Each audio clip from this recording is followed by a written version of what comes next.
দেশের মানুষকে আমরা বলতে গেলে কষ্ট দিয়েছি, সো টিমের পক্ষ থেকে সরি।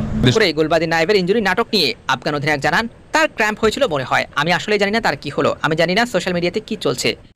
এবার পুরো দেশবাসীর কাছে ক্ষমা চাইলেন বাংলাদেশের ক্যাপ্টেন শান্ত, যেখানে তিনি বলেন, আমরা যথেষ্ট চেষ্টা করেছি কিন্তু বাংলাদেশকে ভালো কিছু দিতে পারিনি, তার জন্য সরি।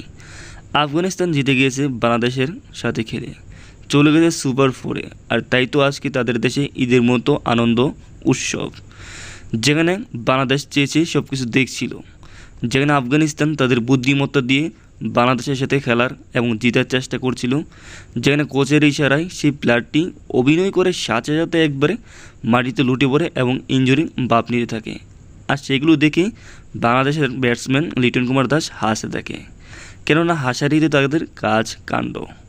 আর তাই তো বাংলাদেশের এরকম অবস্থা এবং হার নিয়ে সংবাদ মাধ্যমে এসে পুরো দেশবাসী এবং বাংলাদেশ ক্রিকেট ভক্তদের কাছে ক্ষমা চাইলেন বাংলাদেশের ক্যাপ্টেন নাজমুল হোসেন শান্ত।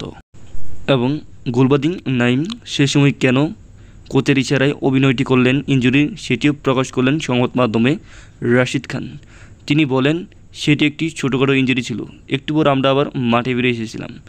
তিনি গুলবাদী নাইম এর ঘটনা এবং কোচের ঘটনাটি সংবাদ মাধ্যমে ধামাচাপা দেওয়ার চেষ্টা করছিলেন, কেননা কোচের ইশারায় তখন আফগানিস্তানের সেই খেলোয়াড়টি ইনজুরির অভিনয় করছিলেন, কারণ এইভাবেই বাংলাদেশকে 2 রানে হারানো যাবে, যেহেতু বৃষ্টি আসছে আর আমরা 2 রানে ডিএসএলের নিয়মে এগিয়ে আছি। আর এই ঘটনাটিকেই রশিদ খান খুব ভালোভাবে ধামাচাপা দেওয়ার চেষ্টা করছিলেন, কিন্তু এভাবে শেষ পর্যন্ত লাভ হয়নি। পরবর্তীতে আবার বৃষ্টি থামার পর খেলতে হয়েছে আফগানিস্তান বাংলাদেশকে, কিন্তু শেষ পর্যন্ত বাংলাদেশকে হারিয়ে আফগানিস্তান চলে গিয়েছে সেমিফাইনালে।